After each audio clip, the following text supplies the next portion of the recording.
Заедно за училиште без насилство. Под ова мото денес на плоштадот Македонија беше означен почетокот на кампањата на Детскиот фонд на Обединетите нации, Министерството за образование и наука и Министерството за труд и социјална политика. Кампањата е дел од сеопфатната програма за намалување на насилството во училиштата. Секако на располагање ни се и други мерки кои можеме да ги примениме. Веќе пред неколку време го промовиравме проектот Реонски полицаец. Работиме и на метнување и на некој вид на технички помагала кои би влијале негативно на секој кој сака да примени насилство во училиштата.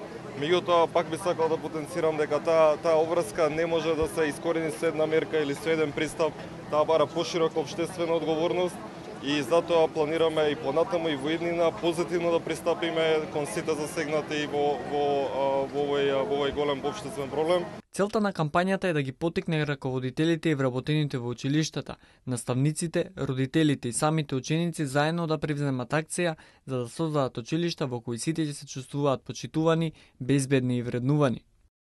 Ние како Министерство за труд и социјала практично сме првата фазата од која што започнува се. Ова што се случува во училиштата е резултат на она што се случува во семејствата. Затоа нашата стратегија за борба против семејното насилство е една од основните стратешки документи врз основа на кои што ние ќе ги спроведуваме нашите активности. Насилството кај децата, нивните асоцијални реакции и појави во самите училишта е резултат на она што се случува во нивните домови. Кампањата е дел од пошироката програма на УНИЦЕФ, која ја спроведува со владини и невладини партнери за справување со проблемот на насилство во училиштата.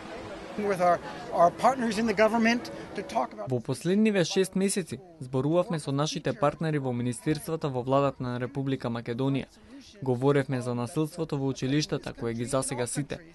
Чест ми е што ја лансираме нашата кампања овде, истакна Шелдон Јет, представник на УНИЦЕФ. Почетокот на кампањата беше одбележан и со музички хепенинг, кога десетици ученици ја одиграа својата кореографија, символизирајќи меѓусебна слога и дружба.